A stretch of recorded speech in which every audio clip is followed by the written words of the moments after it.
সকালে ভালো লাগছিল খবরটা শুনে যে অনির্দিষ্টকালের জন্য যুদ্ধবিরতি। ভালো, যুদ্ধবিরতি থাকা ভালো, কিন্তু উত্তেজনা কি কমলো?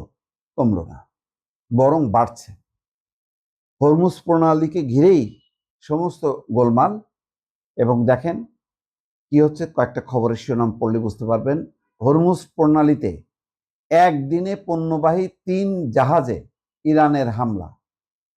এই যখন খবর, তখন ইসলামাবাদের সম্ভাব্য বৈঠকের ঠিক আগে ইরানের উপর নতুন নিষেধাজ্ঞা এবং একই সঙ্গে 2টি জাহাজ জব্দের কথা জানালো আইআরজিসি। সর্বশেষ খবর এটা কি, যে হরমুজ প্রণালীতে শৃঙ্খলা এবং নিরাপত্তা বিঘ্নিত করা ইরানের জন্য একটি রেড লাইন হিসেবে বিবেচনা করা হয়। এই খবরে বলা হচ্ছে, ইরানের উপকূলে একটি জাহাজে গুলি চালানো হয়েছে। এছাড়া ওমান উপকূলে হামলার শিকার হয়ে আরেকটি জাহাজ ক্ষতিগ্রস্ত হয়েছে। তার মানে ইরানের জাহাজে হামলা হলে পাল্টা হামলা চালানো হবে, সেই ঘটনা কিন্তু এখন ঘটতেছে, যেটা শঙ্কাটা বাড়াচ্ছে। আর ইসলামাবাদে সম্ভাব্য বৈঠকে ঠিক আগে নতুন নিষেধাজ্ঞা। দুই দেশের মধ্যে প্রায় 2 মাসের যুদ্ধ থামানোর লক্ষ্যে পাকিস্তানের ইসলামাবাদের সম্ভাব্য দ্বিতীয় দফা বৈঠকের ঠিক আগ মুহূর্তে ইরানের উপর নতুন করে নিষেধাজ্ঞা আরোপ করেছে যুক্তরাষ্ট্র।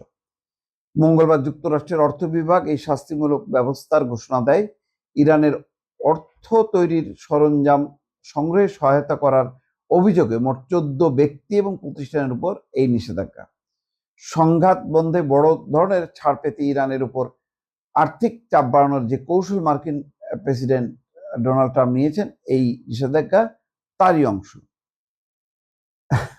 তাহলে আপনি মানে কোথায়, মানে সমাধানের সূত্র কোথায়? সমাধানের সূত্র তো নাই, বরং বাড়ছে। ওই যে কৌশলগতভাবে গুরুত্বপূর্ণ হরমুজ প্রণালীতে বুধবার অন্তত 3টা কন্টেনার জাহাজে হামলা চালানো হয়েছে। সামুদ্রিক নিরাপত্তা সূত্র এবং যুক্তরাজ্যের মেরিটাইম ট্রেড অপারেশনস এই তথ্য নিশ্চিত করেছে। এই যে হামলা হচ্ছে, জব্দ করলো 2টা জাহাজ এবং আমেরিকা নিষেধাজ্ঞা দিল, এই যুদ্ধবিরতির সময় আরেকটি বৈঠকের আগ পর্যন্ত পরিবেশটা আবারও জটিল হয়ে যাচ্ছে। বৈঠকের সম্ভাবনা যেমন কমে যাচ্ছে, তেমনি যুদ্ধের সংখ্যা কিন্তু বাড়ছে। কারণ এই পাল্টাপাল্টি করতে করতে কখন আর বড় ধরনের হামলা ঘটলে তখন ইরানও বসে থাকবে না, আমেরিকাও বসে থাকবে না, তাহলে বড় ধরনের আবার সংঘাত শুরু হবে। এখন সব মিলায় পরিস্থিতি বেশ জটিল, কারণ যুদ্ধবিরতি আছে, কিন্তু উত্তেজনা পারদ কিন্তু উঠছে উপরের দিকে, নামার কোনো লক্ষণ নেই দর্শক।